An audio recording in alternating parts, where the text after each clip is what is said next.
Welcome to This Explainer. Today, we're jumping straight into something I think we've all felt at some point, the absolute psychological trap of modern success. We're going to be unpacking some really fascinating perspectives from the philosophical YouTuber Ben Thomas, who you might know as Sisyphus55. We're going to use his lens to deconstruct what actually drives long-term, genuine human fulfillment. So let's just get right into it. Have you ever hit that major career milestone? You get the promotion, the bump in salary, the fancy new title, but then instead of this permanent, lasting joy you were expecting, you just feel drained, empty.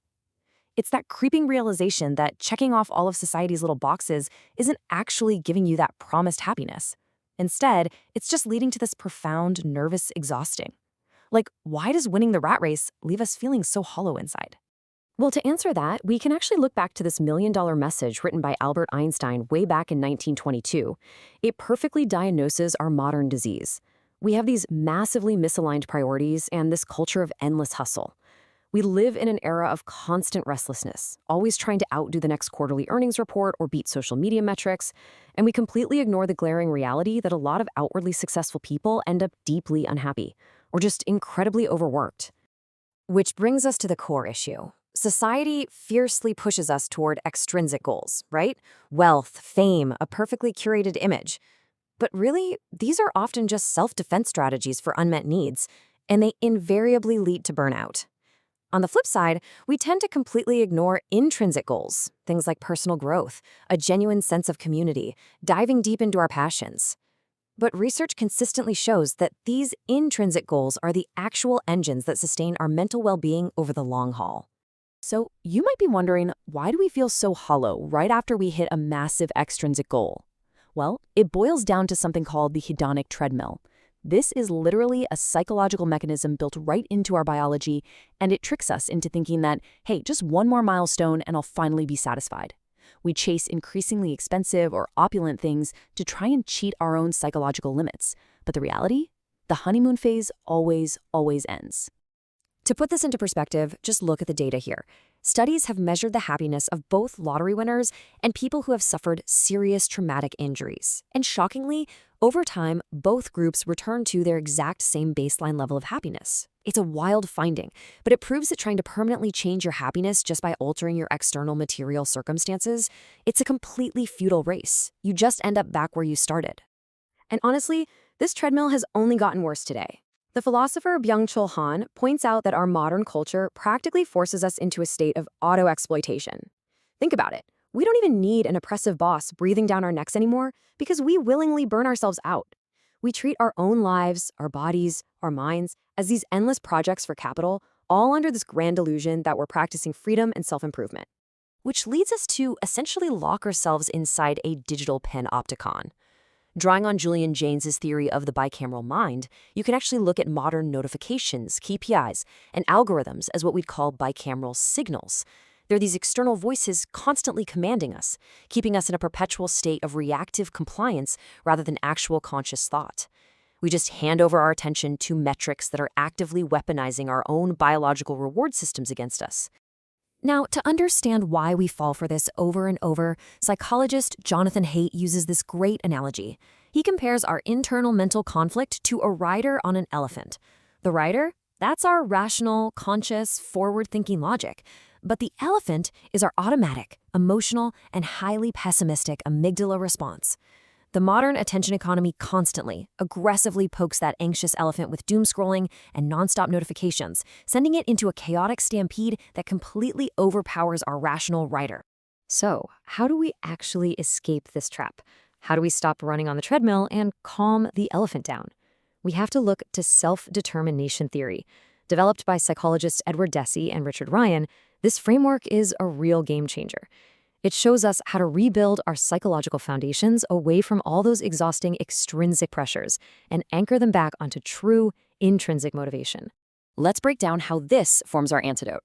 Self-determination theory is built on three absolutely non-negotiable psychological needs for human flourishing: autonomy, competence, and relatedness. It's quite simple, really. If these three pillars are met, you thrive. You experience robust mental health and intrinsic drive. But if they're starved, you are going to slip right back into anxiety and the rat race. Moving on to Pillar 1, autonomy. This is all about reclaiming your volition. Now, to be clear, autonomy isn't about being a total rebel or living completely off the grid. It's simply the feeling that your actions genuinely align with your inner values, that you are the author of your own life. But to get there, we have to upgrade from reactive autonomy, just blindly fighting the boss or rebelling just for the sake of it. We need reflective autonomy. We achieve that by hitting pause, de-automatizing our mind, and actually asking ourselves, is this action truly reflecting who I want to be? Next up is Pillar 2, competence. This is where we focus on mastery and building independent leverage. Competence is basically our innate human drive to feel masterful and capable, completely independent of a boss's praise or external validation. And we achieve this by flipping the leverage. You do this by setting your own self-directed mini-goals, building your own internal feedback loops, and fiercely protecting your creative time. When you create small, independent assets, like mastering a craft purely because you love it, you protect your sense of competence from institutional control. The goal here is to impress yourself, not a metric on a dashboard. And finally, Pillar 3, relatedness, and the absolute power of authentic connection. Listen, even the most ambitious, fiercely independent people out there absolutely require deep, authentic social connection to survive. It's literally hardwired into us. Without a sense of true belonging, the first two pillars just can't hold up your psychological well-being on their own. Fostering genuine connections, and I mean real connections, not just networking to boost your status, grounds us. It acts as a safe harbor and a vital buffer against the relentless pressures of endless productivity.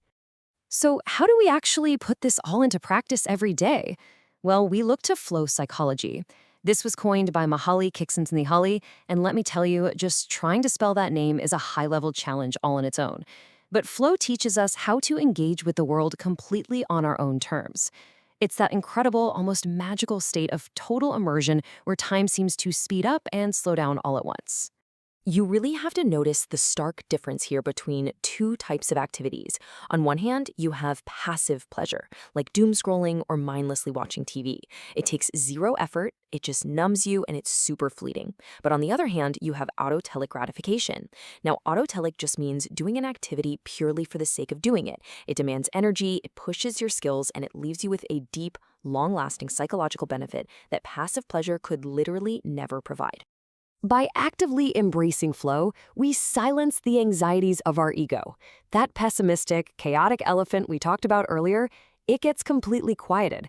We achieve absolute mental sovereignty because we are doing the work for the sheer love of the process itself. We aren't doing it for the confetti or the promotion or the social media likes waiting at the finish line. You unlock this state by consciously seeking out tasks that sit just slightly outside your current capacities. If something is too easy, you're going to get bored. If it's way too hard, you'll feel anxious. Flow exists right in that sweet spot in the middle, perfectly matching your high skills with a meaningful, effortful challenge. It's like a puzzle that is just hard enough to keep you completely captivated. The biggest takeaway here is that fulfillment is not some distant reward waiting for you at the end of a 40-year career. It is the immediate result of reclaiming your attention right now. It's about structural alignment today. You can actually step off that hedonic treadmill using really practical strategies, like a daily body scan to check in with your physical state, or practicing the art of noticing your immediate surroundings. That breaks the trance of those bicameral signals. When you align your autonomy, competence, and relatedness in the present moment, you take your mind back. So, as we wrap up this explainer and you head back into your day, I want you to really ask yourself, what invisible fences are keeping you trapped right now? Are you actually pursuing intrinsic growth, or are you just running faster on someone else's treadmill? Think about what small step you are going to take today to step off, reclaim your attention, and start building a life of true, authentic self-determination. Imagine you finally hit that goal. You know, the one you've been obsessing over for like 5, maybe 10 years? Right, the big one. Yeah. Think about what that is for you right now as you're listening. Maybe it's that massive promotion you just absolutely bled for. Or holding that grueling postgraduate degree. Exactly. Or hitting some financial number you've stared at on a spreadsheet until your eyes just blurred. Yeah. You hit it. You pop the champagne. You celebrate with your friends. You go to sleep feeling like you finally conquered the mountain. The ultimate victory. Right. And then you wake up the next morning, You look at the ceiling, you look at this thing you achieved, and you feel, well, absolutely nothing. Just emptiness. Just this hollow, cavernous sense of emptiness. You think, is this it? Am I supposed to feel fundamentally different now? It's terrifying when that happens. It really is. Why does winning in the modern world so often feel exactly like losing? I mean, it's the ultimate psychological paradox, isn't it? Yeah. Society hands us this very clean, very binary blueprint for how life is supposed to work. Right, like an equation. Exactly. It's an engineering equation. Yeah. You put in X amount of sacrifice, you achieve Y status, and you are guaranteed Z amount of permanent happiness. Like it's just basic math. Right. We are told that success is this destination where we can finally, unpack our bags and stop worrying. But that's not how we're built. Not at all. The human mind simply does not operate on a linear transactional basis. Yeah. When that realization hits you, when the promised joy fails to materialize after you've done everything right, it triggers a profound nervous exhaustion. Which is so common right now. Oh, it's a very specific type of disillusionment that is running rampant among high-performing professionals today. And that is exactly what we are unpacking today. We are taking a hard, empirical look at the science of happiness and true self-determination. We should be clear, this isn't about just thinking happy thoughts. Oh, definitely not. Just to be clear up front, we are taking a massive left turn away from toxic positivity. Yeah, we are not here to tell you to just manifest good vibes or to put on a brave face or, I don't know, practice gratitude until your teeth hurt. Right. We want the actual science. We want to understand the actual biological and neurological mechanisms of long-term fulfillment. Which is so much more complicated. It is. We're drawing heavily today from the synthesis of philosophy and psychology explored by Ben Thomas, who is often known online as Sisyphus 55. His work on this is phenomenal. It really is. We're using his insights to figure out why the traditional career path, that endless hustle, is leaving so many of us completely drained. Because it's clearly not working. Exactly. We want to move past the superficial and figure out how to design a life rooted in genuine freedom, mastery, and authentic connection. It is a critical conversation because the stakes are incredibly high right now. Yeah, they are. We are going to deconstruct the specific psychological traps that keep us locked in a state of reactive compliance. Like being stuck in a cage? Precisely. We have to understand the biological cage we are in, what we call the hedonic trap, before we can figure out how to pick the lock. Makes sense. From there, we need to rebuild the foundation. We need to look at what human beings actually require to flourish at a biological level. Which brings us to self-determination theory. Right. And ultimately, we have to look at the very real battle for our attention. Which is a daily struggle. It is. We have to figure out how to replace the empty, passive pleasures that numb us with the kind of deep, revitalizing focus that actually restores our minds. Okay, let's unpack this. To really get to the bottom of this illusion of arrival, I want to take us back to a very specific moment in time. Okay, lay it out. November 1922. Albert Einstein is in Tokyo, Japan. He is staying at the Imperial Hotel. I love this story. It's so good.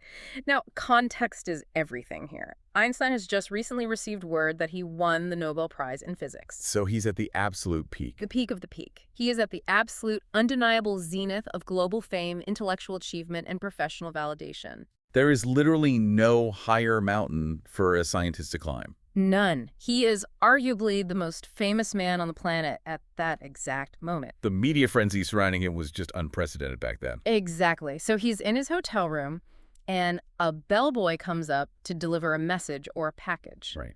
Einstein goes to tip the kid, but he realizes he doesn't have any cash in his pockets. Typical absent-minded professor moment. Totally. So, not wanting to leave the bellboy empty-handed, Einstein grabs a piece of hotel stationery, jots down a single sentence in German, signs it, and hands it to the bellboy. And he says something to him, right? Yeah, he supposedly told the kid, keep this. If you're lucky, this note might be worth a lot more than a regular tip someday. Which turned out to be the understatement of the century. Right, because in 2017, that exact piece of paper sold at auction for $1.5 million. Unbelievable. But the money is totally irrelevant to our discussion. What fascinates me is the message itself. What did he actually write? Well, think about it. What does a man who has just conquered the world, who has achieved everything a human being can achieve, write on a piece of paper in a quiet moment? It's a profound question. He wrote this: a common modest life brings more happiness than the pursuit of success combined with constant restlessness. Wow. It's a staggering piece of self-awareness. It really is. Look at the timing. He is standing at the peak of the mountain, holding the ultimate prize. Yeah. And his immediate reflection is a warning about the inherent emptiness of endless ambition. Like he saw right through the illusion. He did. What Einstein was pointing to intuitively is a phenomenon that modern psychology now calls the myth of arrival. The myth of arrival. I love that term. It's very descriptive.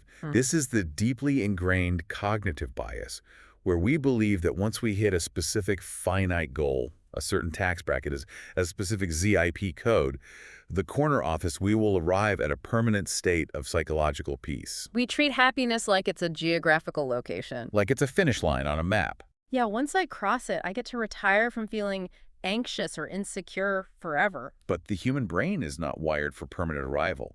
In fact, our biology actively fights against it. Which is so frustrating. It is, but it brings us to a foundational concept in behavioral psychology known as the hedonic treadmill, or the adaptation principle. Right, the treadmill. This was first really fleshed out by researchers Brickman and Campbell in the 1970s. What's the core idea there? The core biological mechanism here is that human beings have a genetic baseline level of happiness, a set point. Okay. When something incredibly positive happens, your happiness spikes. When something terrible happens, it plummets. Makes sense. But over time, through a process of habituation, you inevitably regress back toward that baseline. You just get used to it. The novelty just wears off. Exactly. And there is a specific famous longitudinal study from 1978 that always blows my mind when we talk about the hedonic treadmill. Oh, the lottery study. Yes, because it is so counterintuitive to how we think the world works.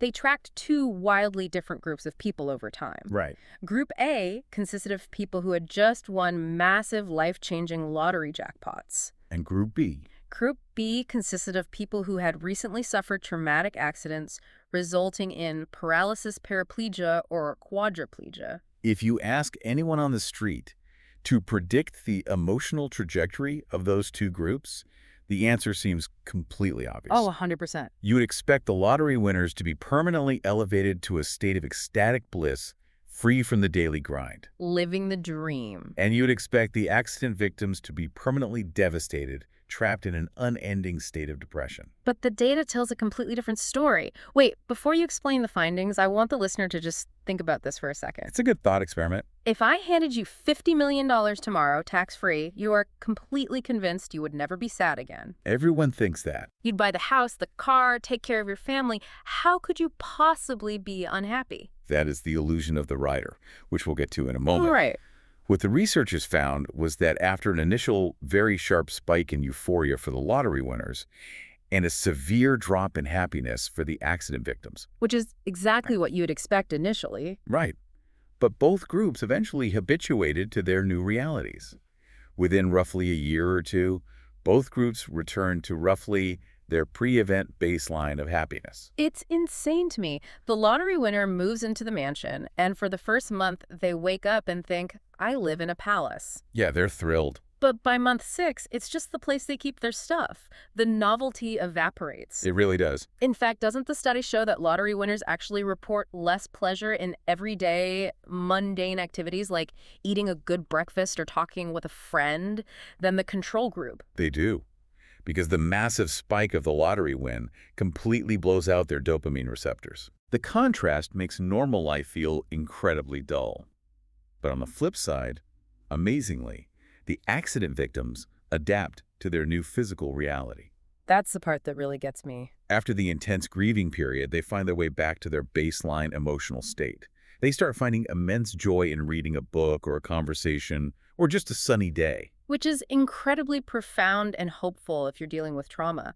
It means human beings are phenomenally resilient. We are built to survive. But on the other hand, if you are a highly ambitious professional, it is deeply terrifying. It really is a double-edged sword. It means that chasing increasingly opulent, expensive status symbols in the hopes of permanently elevating your mood is a biologically rigged game. You cannot win it. You are literally running on a treadmill. You exert massive amounts of psychological energy, you increase the speed, you increase the incline, but emotionally you stay in the exact same place. To understand why we are built with this seemingly cruel mechanism, We have to look through the lens of evolutionary psychology. Okay, take us back to the savannah. We have to look at the negativity bias.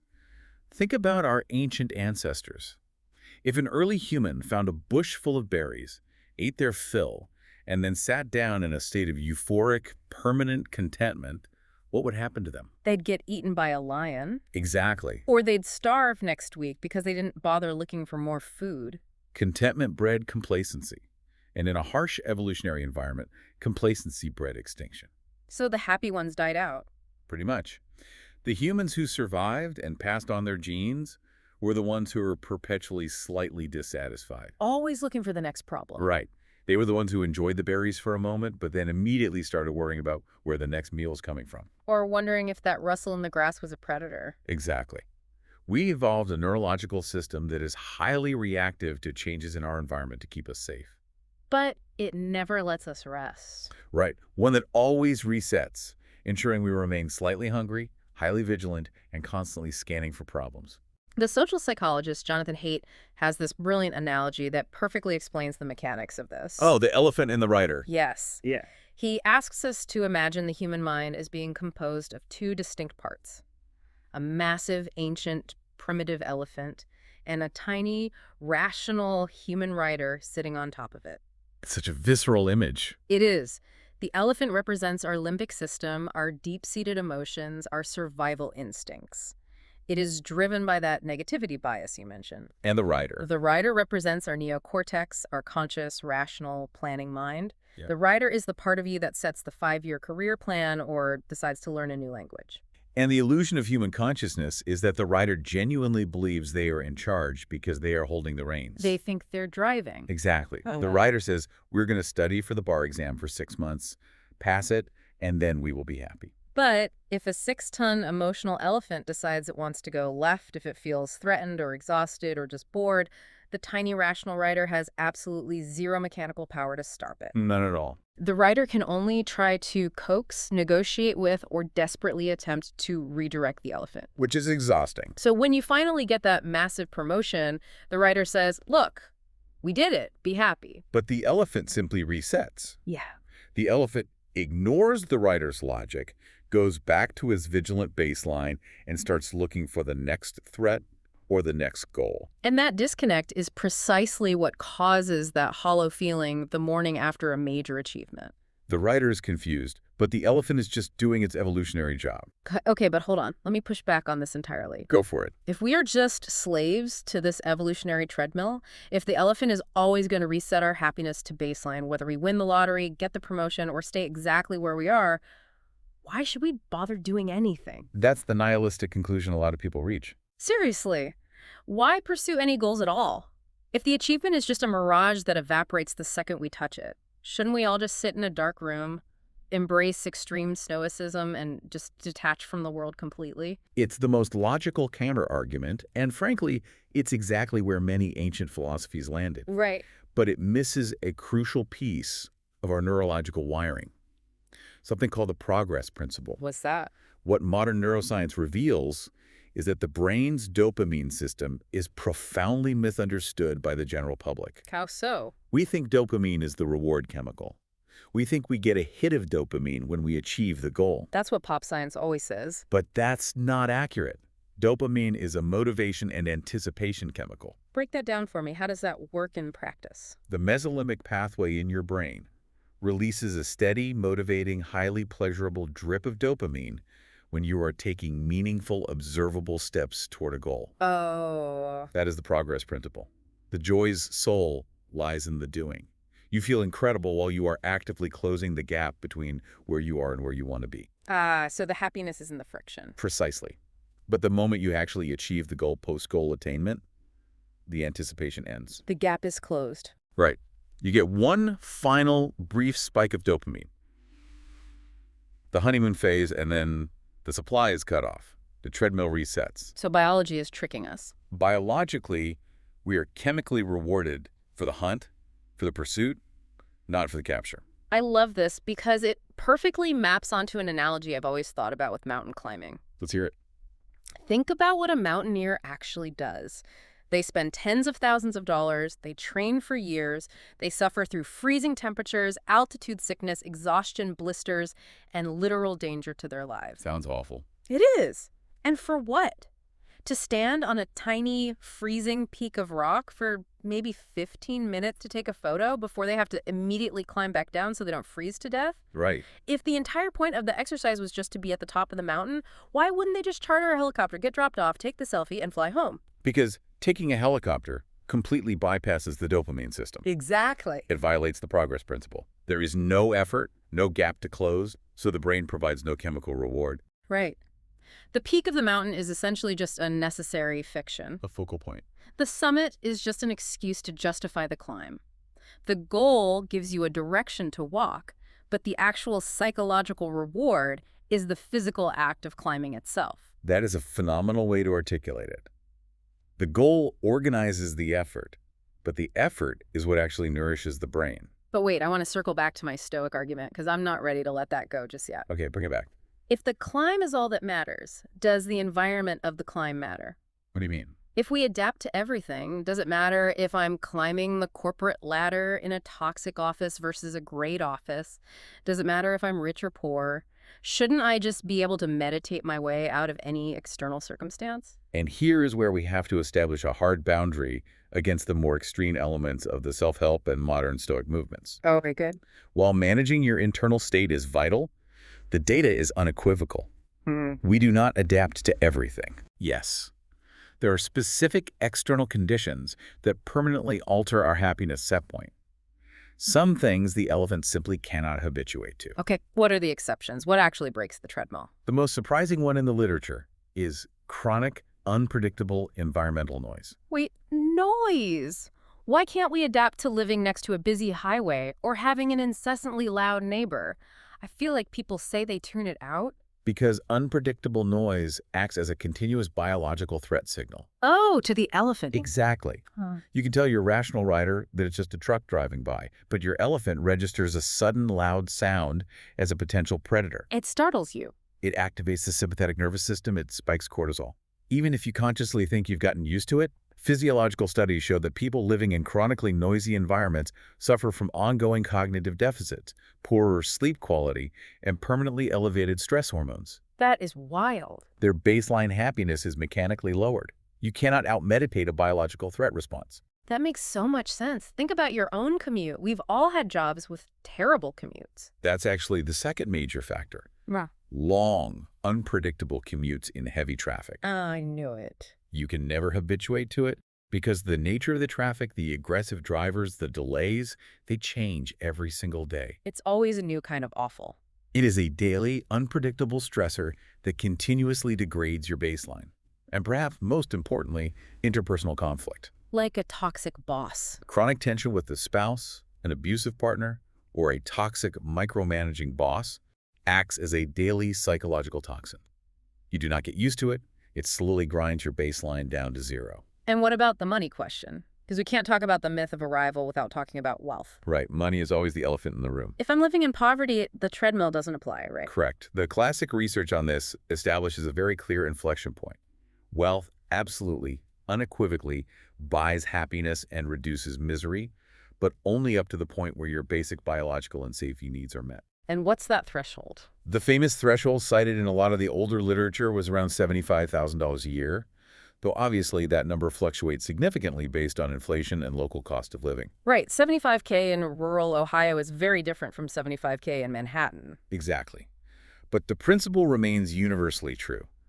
The money matters tremendously when it is buying you out of food insecurity. When you're just trying to survive. When it's paying for reliable health care, when it buys you a home away from that chronic environmental noise we just talked about, and when it drastically reduces the stress of everyday survival. But after that? Once you cross that threshold of basic financial security, the hedonic treadmill kicks in with a vengeance. It resets. Earning $500,000 a year does not make you significantly happier on a Tuesday afternoon than earning $85,000 a year. So if we synthesize all of this, if endless striving for material success is a biological trap, Which it is. and if we are chemically wired to need the friction of the climb, and if we know that toxic environments actually do permanently damage us, We need a completely different operating system for how we choose what goals to pursue. We need to figure out how to choose the right mountain to climb, because climbing the wrong mountain will cause an immense amount of psychological damage. And this brings us to a fascinating concept that Julian Jaynes introduced,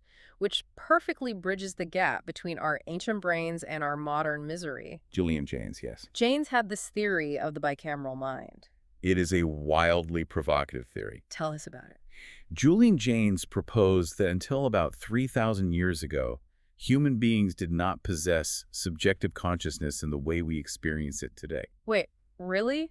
No internal monologue? He argued that the mind was divided into two chambers, a bicameral state.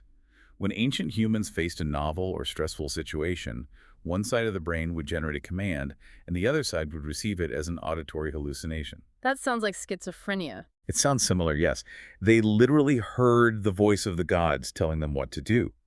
They didn't have an internal monologue. They operated on pure reactive compliance to these external signals. They were basically automatons following divine push notifications. That's a great way to put it. But what does a controversial theory about ancient humans hearing gods have to do with me being exhausted at my corporate job in 2026? Because, as Ben Thomas highlights in his analysis of the source material, modern work culture and technology are actively pushing us back into a bicameral state. We are regressing? We are regressing. Wait, how? We aren't hearing voices. We aren't hearing gods, no. But we are entirely subjugated by what we can call bicameral signals. What are those? Think about the modern worker. You don't direct your own day through subjective consciousness and deep volition. Your day is dictated by the Slack notification ping, the email alert, the algorithmic feed, the daily KPI dashboard. Oh my God, you're right. These are external, omnipotent signals telling you exactly what to do, what to look at, and how to measure your worth. We have outsourced our executive function to digital systems and institutional mandates. We are operating in a state of reactive compliance. Exactly. The notification goes off, and I just react. I don't pause to think, is this meaningful? I just obey the signal. Exactly. And living in a state of constant reactive compliance to external signals is biologically exhausting. It drains you. It denies our fundamental humanity. Yeah. To break out of this modern bicameral trap, we have to look at the psychological framework of human motivation. We have to look at what actually creates self-determination. Which brings us to the absolute bedrock of this entire conversation, self-determination theory, or SDT. The holy grail of motivation. This was developed by psychologists Edward Deci and Richard Ryan, and it is arguably the most robust, empirically validated theory of human motivation in existence. It really is.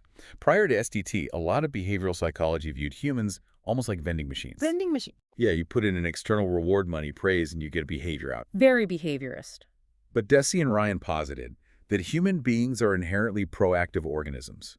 We have an innate drive to grow, to master, to synthesize our experiences. Right. However, and this is the critical part, just like a plant requires specific nutrients in the soil to grow, the human mind requires specific psychological nutrients to function healthily. They identified 3 non-negotiable basic psychological needs, the triad of self-determination. Autonomy, competence, and relatedness. If you are starving for any one of these 3, your mental health will inevitably collapse, regardless of how much money you make. Let's unpack them, because the definitions are much more nuanced than the buzzwords imply. Let's start with the first pillar, autonomy. Okay, autonomy. In everyday corporate speak, we often conflate autonomy with independence or just doing whatever I want, whenever I want, without a boss. Like the lone wolf mentality, I don't need anybody. Right. But in the framework of SDT, autonomy is not about isolation. It is about volition. It is the deep-seated need to feel that your actions are in agreement with your own internal choices and core values. It is the feeling of being the author of your own life. To really understand this, we have to look at the distinction between 2 different types of autonomy. Reactive autonomy and reflective autonomy. Yes. This completely shifted how I view my own rebellion against authority. It's a crucial distinction. Let's look at reactive autonomy first. Imagine a teenager who comes from a long line of doctors. Yeah.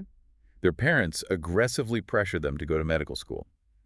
The teenager hates the pressure, So they deliberately drop out of high school and join a terrible punk band. The teenager feels incredibly free. They think, I showed them. I am my own person. I am completely autonomous. But psychologically, they are not autonomous at all. They are still entirely controlled by the parents, just in the negative direction. Oh. Their entire life trajectory is a mere reaction to external control, not a genuine expression of their own values. They might not even like playing the guitar, but they do it out of spite. That is reactive compliance disguised as freedom. It's the employee who constantly undermines the boss in petty ways just to feel a sense of control, even if it hurts their own career. Precisely. Reflective autonomy, however, is a much higher state of consciousness. How so? It involves the ability to pause, mindfully observe the pressures and inputs around you, and genuinely consciously choose your path. It is the de-automatization of the mind. So, stopping the knee-jerk reaction. Yes. A person with reflective autonomy might look at their parents' pressure to become a doctor, evaluate their own deep desire to heal people, and say, you know what, I actually do want to be a doctor, but for my own reasons, not yours. They can choose to align with authority without being subservient to it. It requires massive self-awareness. It requires escaping those bicameral signals we talked about. Now let's move to the second pillar of the triad, competence. Right. Confidence. You would assume that in a hyper-competitive, meritocratic modern world, we would have the need for competence completely satisfied. We are constantly being graded and evaluated. But that's exactly the problem. The definition of competence in SDT is the need to feel masterful, to feel that you can effectively interact with and alter your environment. And in modern knowledge work, we have completely outsourced our sense of competence to massive, opaque institutions. We don't build a chair with our own hands and look at it to see if we are competent. No, we don't. Instead, we rely on a middle manager's quarterly performance review, or an algorithmic engagement metric, or a grade point average to tell us if we are valuable. Which is terrifying, because if you rely entirely on a system you don't control for your sense of mastery, you are incredibly vulnerable. So vulnerable. If the algorithm changes its rules tomorrow, or if you get a new boss who simply doesn't like your personality, your entire psychological foundation is ripped out from under you. You go from feeling masterful to feeling worthless overnight, even though your actual skills haven't changed. This is why Ben Thomas emphasizes the necessity of flipping the leverage. To satisfy the need for competence safely, you have to build small, independent feedback loops outside of your primary institution. What does that mean practically? You have to build psychological assets that no boss can fire you from and no algorithm can demonetize. Give me a practical example of what that looks like in a normal person's life. A classic example is committing to learning a challenging new skill purely for yourself. Say you decide to learn 15 Italian vocabulary words every single day. Okay, nice and simple. Or you take up woodworking in your garage. Yeah. Or you start a garden. No boss is grading my tomatoes. Exactly. No one is optimizing your Italian vocabulary for shareholder value. Right. But when you sit down, put in the effort, and realize a month later that you can conjugate complex verbs, or you harvest a vegetable you grew from a seed, you have just provided your brain with undeniable, visceral proof of your own self-efficacy. You proved it to yourself. You acted upon the world, and you achieved mastery. These small, independent acts of competence act as a vital psychological buffer. When your corporate job makes you feel like a cog in a machine, your independent feedback loop reminds the elephant that you are actually a capable human being. It builds an internal locus of control. Okay, so we have volition, which is autonomy, and mastery, which is competence. What is the third pillar? The third pillar is relatedness. Relatedness. This is our deep evolutionary need for belonging, connection, and feeling significant to others. We are a tribal species. We survive the savannah by banding together. Isolation is literally interpreted by the nervous system as a physical threat. But what's fascinating in the literature is that relatedness isn't just about finding a soulmate or having a tight-knit family, although those are obviously wonderful. No, it's broader than that. It's also about the micro-interactions that we are systematically erasing from modern society. Yes. Sociologists call these weak ties. It's the 2-minute chat with the barista who knows your order. Yeah. It's waving to the mail carrier. It's the small talk with the cashier at the grocery store. Think about how we have engineered our lives to avoid these interactions. We really have. We use food delivery apps so we don't have to talk to a waiter. We use self-checkout kiosks with headphones on so we don't have to look a cashier in the eye. It's all about speed. We are optimizing for frictionless convenience, But in doing so, we are starving our psychological elephant of the fundamental social nutrients it needs to feel safe in the world. We are becoming hyper-efficient and profoundly lonely. So when you view a modern career through the lens of self-determination theory, the crisis of fulfillment makes total sense. It really does. You could be earning $500,000 a year at a prestigious firm. But if your day is micromanaged by bicameral signals, so zero autonomy, Right. if your work is abstract and reliant on subjective reviews, zero independent competence. And if your office culture is cutthroat and isolates you from genuine connection, zero relatedness, you are psychologically malnourished. No amount of money on a spreadsheet can override the biological alarm bells ringing in your limbic system. This brings us to a really compelling piece of research conducted in Ben Thomas's own academic lab, focusing on this concept of good life coherence. Yes, good life coherence. This takes everything we just talked about with SDT and gives us a way to map it onto our actual daily schedules. A very practical application of the theory. In this study, they asked subjects to sit down and write out their ultimate vision of the good life. What does that mean? Like, what does a deeply meaningful, flourishing existence actually look like for them at a macro level? Then, over a period of time, the researchers checked in with the subjects and asked them to rate how aligned their mundane, day-to-day, hour-by-hour actions were with that overarching vision. And the data was stark. When subjects reported high alignment, when the daily grind actually matched the macro vision, it strongly correlated with significantly lower rates of depression, lower anxiety, and much higher overall well-being. Because it creates structural integrity in the mind. When your daily habits bear the weight of your ultimate values, you feel stable. I always picture this concept like a set of Russian nesting dolls, you know, the wooden dolls that stack inside each other. That's a great visual. Let's say the smallest, most concrete, innermost doll is a mundane daily action. Let's use a boring example. Yeah. Drinking a glass of water. Okay. Why are you doing that? Well, to stay hydrated. So that small doll fits inside a slightly larger doll labeled hydration. Right. Why do you need to be hydrated? Because it allows you to focus and study for 4 hours. That doll fits into a larger doll labeled pass the chemistry exam. I see where this is going. Why pass the exam? That doll fits into get into medical school. And the medical school doll fits perfectly into the largest, most abstract, overarching value doll. A deep, intrinsic desire to alleviate the suffering of other human beings. That is a perfect visualization of high good life coherence. When the dolls fit seamlessly together, your daily mundane tasks are infused with the profound meaning of your highest values. It makes the boring stuff bearable. Exactly. You don't resent studying chemistry, even when it's hard, because you know exactly how it connects to your ultimate goal of healing people. You're experiencing the progress principle in a deeply healthy, self-determined way. But what happens when the dolls don't fit? That's where the trouble starts. What happens when the smallest daily action doll is, I don't know, filling out a mindless compliance spreadsheet for a company I don't care about, and my biggest, most deeply held value doll is expressing creative freedom and helping my community? They clash. The dolls won't close. And that psychological friction creates what the literature calls an action crisis. An action crisis. I know exactly what an action crisis feels like. We all do. It's a Tuesday afternoon, you're staring at your monitor, and suddenly your brain just hits a brick wall. You think, why am I doing this? What is the point of any of this? The motivation just completely evaporates. Because the linkage between the daily grind and the macro value has structurally failed. Yeah. An action crisis feels terrible. It usually manifests as burnout or an existential crisis. It's awful. But it is actually a highly necessary protective psychological immune response. It is your brain forcing you to stop running on the treadmill and reevaluate your path. But here is the most terrifying question in this entire deep dive, and I want to challenge you on this. Hit me. Let's go back to the medical school nesting dolls. They all fit perfectly. The daily actions lead to the ultimate goal. But how do I know if the ultimate goal of being a doctor is actually mine? Oh, that's the trap. What if I only want to be a doctor because my parents hammered it into my head since I was 5?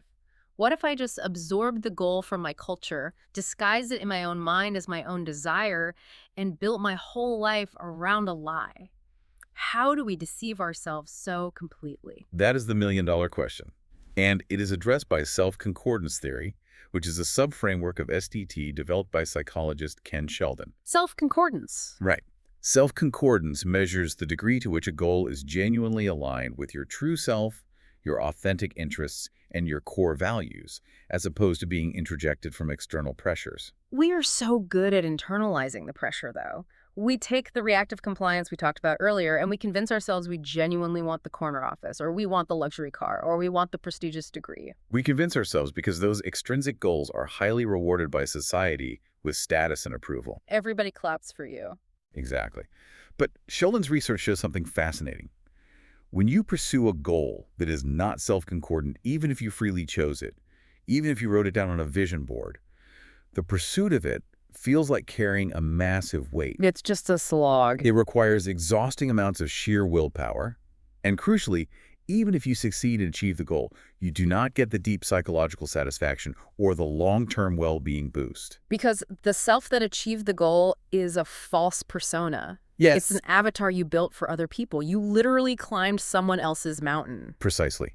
True self-determination isn't just about having the political or financial freedom to set goals. It is about doing the agonizing, often lonely internal work to strip away the bicameral signals of society and ensure the goals you are setting are actually authentic to your own biological and psychological needs. Okay, I am tracking with all of this intellectually. It makes perfect sense. I need autonomy, competence, and relatedness. I need self-concordant goals. I need to build independent leverage. Right, that's the blueprint. But let's get ruthlessly practical for a second. Let's look at a real-world scenario. Let's do it. It is 7:00 p.m. on a Tuesday. I just worked a grueling 9-hour day dealing with a micromanager and commuting in terrible traffic. The worst. My baseline is completely depleted, my rider is exhausted, and my elephant is stressed out of its mind. Sounds accurate. I intellectually know I should go work on my independent competence. I should go practice my Italian, or build my woodworking project, or go to a social club to build relatedness. Sure, that's what the theory says you should do. But I simply do not have the energy. I want to lie down on my bed, order terrible takeout food, and scroll through short-form video on my phone for 3 hours. And this is where the theory has to face reality. Exactly. How does the theory survive the reality of modern exhaustion? It is the ultimate battleground. The scenario you just described is where the rubber meets the road. It bridges us directly into the conflict between passive pleasure and deep flow. Let's paint the picture that Ben Thomas outlines in the source material, because it is uncomfortably relatable.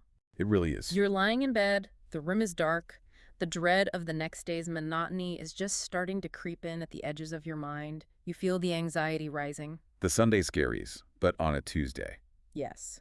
So you reach over to the nightstand and you grab the little black box. It acts as a digital pacifier. You open an app, the screen lights up your face, and you just start scrolling. You are numbing the dread.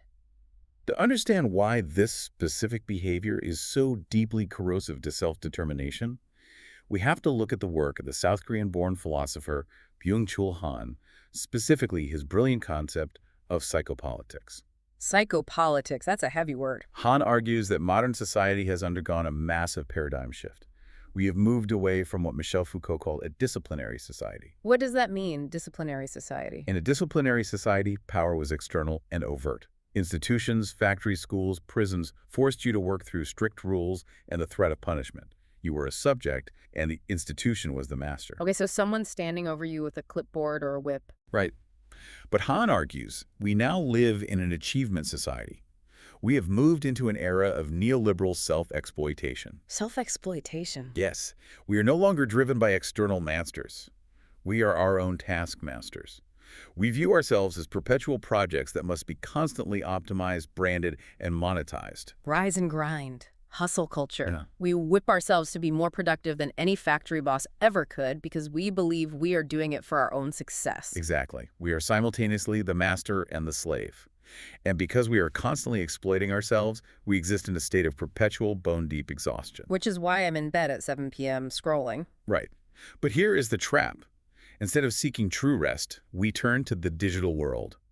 Han calls modern social media and the internet a digital panopticon. Explain the panopticon, because that's a wild architectural concept. So a panopticon was a theoretical prison designed by Jeremy Bentham in the 18th century.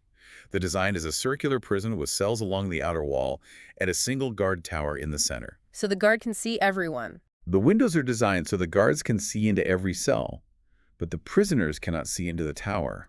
That's creepy. Because the prisoners never know exactly when they are being watched. They are forced to assume they are always being watched. Therefore, they police their own behavior. The external guard becomes internalized. It's a mechanism of total psychological control. But Hahn says the digital panopticon is even more insidious. Because in Bentham's prison, the inmates were forced inside against their will. In the digital panopticon, we willingly enter the cells. We build them ourselves. We strip ourselves bare. We upload our most intimate thoughts, our political views, our photos, our location data, and our relationship statuses completely voluntarily. And we smile while we do it. We do this because the system tells us we are freely expressing ourselves. We think we are exercising autonomy. But we aren't. We are providing free, continuous labor and raw data to trillion-dollar tech conglomerates. We are the product. And the most terrifying part of this synthesis is how this shapes our identity. The algorithms aren't just passively displaying information, they are actively constructing what is called the algorithmic self. This is a crucial point. Yep. When you are doom scrolling in bed at 7 p.m., you are interacting with a machine that is infinitely smarter than your rational writer. It knows you better than you know yourself. The algorithm is tracking how many milliseconds you linger on a video of a political argument versus a video of a cat. Yeah. It tracks what you click, what makes you angry, what triggers your insecurities. It's mapping your elephant. Exactly. It uses slot machine mechanics, specifically intermittent variable rewards, to bypass your neocortex and mainline directly into your mesolimbic dopamine pathway. It is hacking the elephant. It is building a digital shadow of your most primitive reactive urges. So your algorithmic self isn't a reflection of your values or your goals. It is a passive identity built entirely out of your vulnerabilities and biological blind spots. So let's go back to your 7 p.m. Tuesday scenario. When you are scrolling, you feel like you are relaxing. You feel like, finally, I am off the clock. I am the driver. I am doing what I want to do. It feels like freedom, but is it? No. It is the grand illusion of what Hahn calls interpassivity. Interpassivity. Passive pleasure scrolling feeds, binge-watching reality TV, eating highly processed junk food masks itself as liberation from a hard workday. It feels like freedom simply because no boss is telling you to do it. Wow.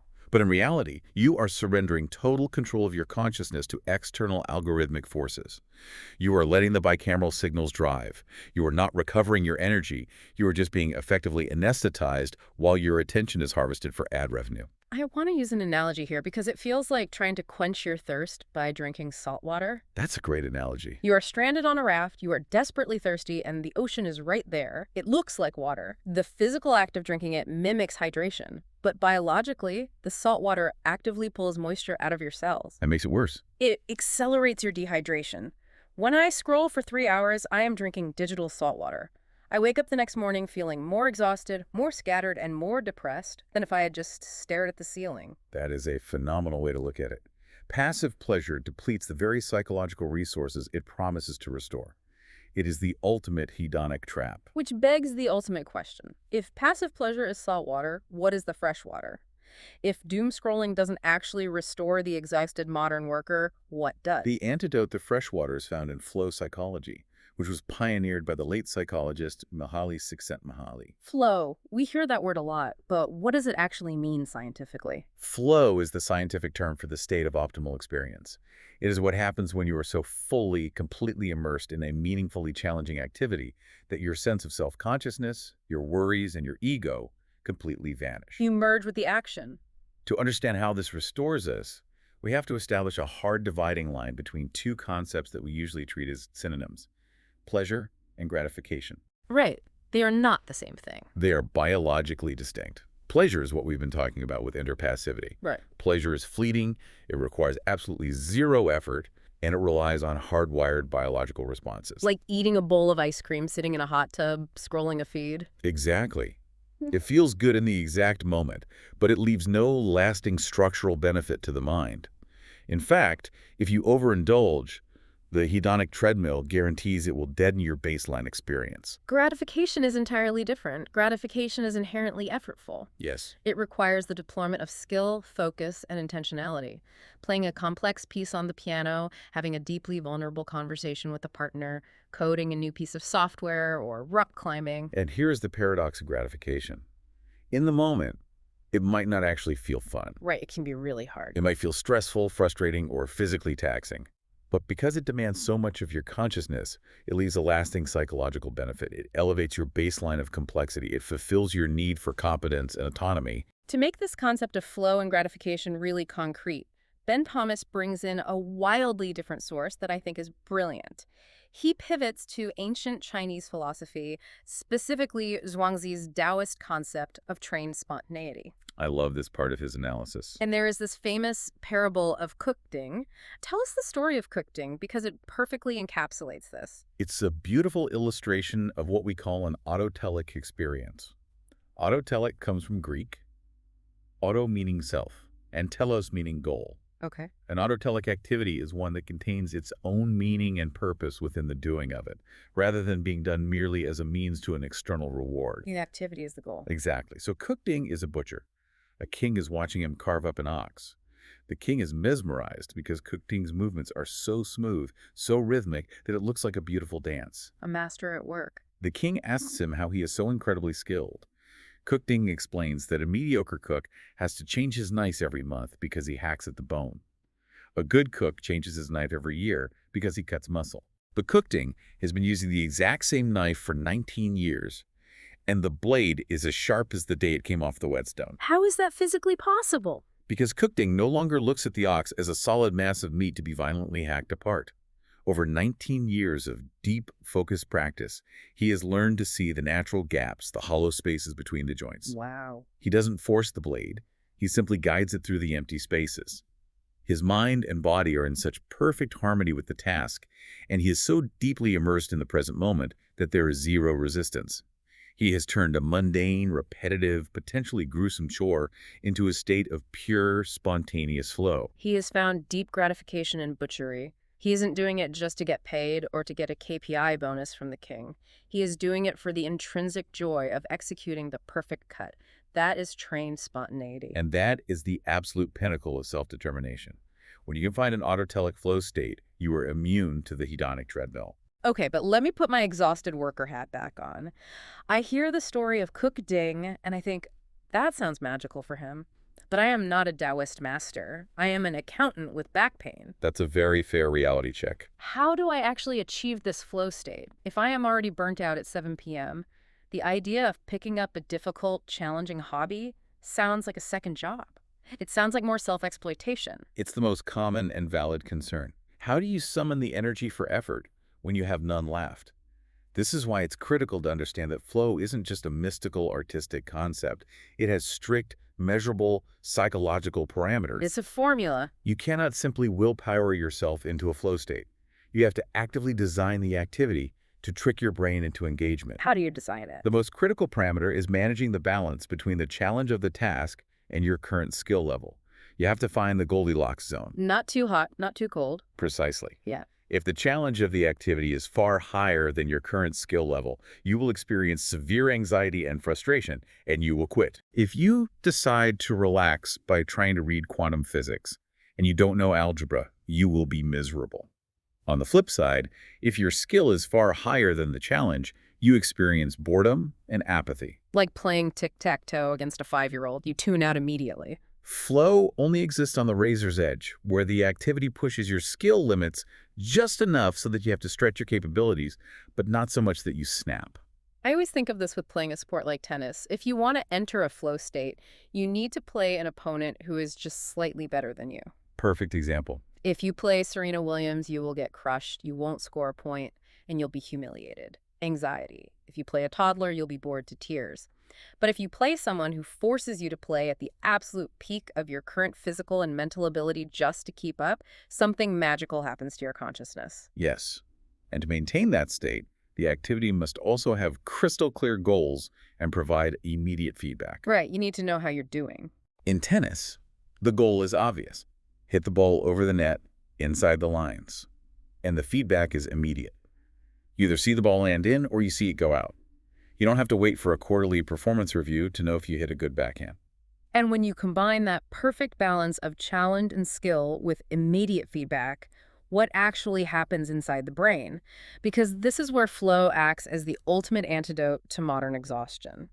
When you are operating in that optimal zone, The cognitive load is so high that your brain literally does not have the processing power left to worry about anything else. It physically can't. You are forced entirely into the present tense. The elephant goes quiet. Exactly. We see in neuroimaging that during deep flow states, the brain downregulates the prefrontal cortex. This is called transient hypofrontality. Transient hypofrontality. Specifically, it quiets the default mode network. Let's break that down for the listener. What is the default mode network, and why do we want it quiet? The default mode network, or DMN, is a network of interacting brain regions that is highly active when you are not focused on the outside world. When you're just sitting there. It is the neurological seat of your daydreams, your internal monologue, and most importantly, your self-rumination. When you are lying in bed worrying about whether you said the wrong thing in a meeting, or obsessing over a perceived flaw in your appearance, or dreading tomorrow's commute, your DMN is in overdrive. It is the engine of the ego and anxiety. So when I am doom scrolling, my body is still, but my DMN is actively generating anxiety based on the algorithms I'm feeding it. Yes, exactly. But But when I am trying to return a 90-mile-an-hour tennis serve, or when I am trying to speak a new language with a native speaker, I physically cannot worry about my mortgage. My brain shuts off the ego because it needs 100% of its processing power just to survive the immediate challenge. yes. The distortion of time that people report in flow, where 3 hours feel like 15 minutes, is because the part of the brain that tracks time and worries about the future has been temporarily turned off. That's incredible. Flow is the ultimate refuge from the exhausting self-exploitation of the modern achievement society. It is the purest expression of autonomy, because you chose to do it, and competence, because you are mastering it in real time. You aren't doing it for a KPI. No, you aren't doing it for, like on social media, you aren't responding to a bicameral signal. You are doing it for the profound intrinsic joy of the doing. And when you emerge from a flow state, unlike when you emerge from a doom scrolling session, you feel genuinely restored. That is incredible. So let's pull all of these threads together as we wrap up this deep dive. Sounds good. What we've learned from synthesizing these psychological frameworks, from the hedonic treadmill to self-determination theory to flow, is that true fulfillment is not a location on a map. That's not a destination. It is not a financial number. The myth of arrival is a biological trap, and the treadmill will always reset. Fulfillment is not a reward waiting for you at the end of a 40-year career of reactive compliance. No. Fulfillment is structural alignment right now. It is the daily auditing of your life to ensure your smallest actions, your nesting dolls, are satisfying your intrinsic, non-negotiable needs for autonomy, competence, and genuine connection. It's about recognizing when you are substituting the effortful, restorative gratification of an autotelic flow state with the cheap, pacifying saltwater pleasure of the algorithmic feed. We have to reclaim our attention from the digital panopticon. We have to stop listening to the bicameral signals. And that reclamation requires intentional friction. It requires the courage to choose the activity that demands effort over the activity that demands nothing. Which brings me to a final, slightly provocative thought I want to leave you with. When you look at all this research, you realize we have developed a profound cultural phobia of boredom. Oh, absolutely. We hate being bored. We treat boredom like it is a terrifying vacuum, a disease that we must desperately cure with technology the microsecond it appears. Think about it. You pull out your phone in the elevator, you pull it out at the red light, you pull it out while waiting in line for coffee. We are terrified of being left alone with the noise of our own default mode network. But what if boredom isn't a disease at all? What if sitting in that uncomfortable, restless, zero-sum state of boredom is actually the necessary gateway? The friction. What if it is the exact psychological friction required to force your brain to seek out a meaningful, challenging flow state? When you numb the boredom immediately with a screen, you short-circuit the mechanism. It'll let it work. You kill the internal impulse to go create something, to go connect with someone, to go struggle with a project that is actually worthwhile. You stay passively compliant. So I want you to try something. A challenge. The next time you feel that itch, that desperate, twitchy urge to pull out your phone and scroll to numb the downtime, what would happen if you just let yourself be bored for 5 more minutes? It will be uncomfortable. Yes, but if you force yourself to sit in the discomfort, what mountain might you decide to climb instead? That gap, that moment of pause, is where true reflective autonomy and self-determination begin. Thank you so much for joining us on this deep dive into the mind. It's been an incredibly eye-opening conversation. Until next time, protect your attention, seek out the friction, and maybe, just maybe, let yourself be a little bored today.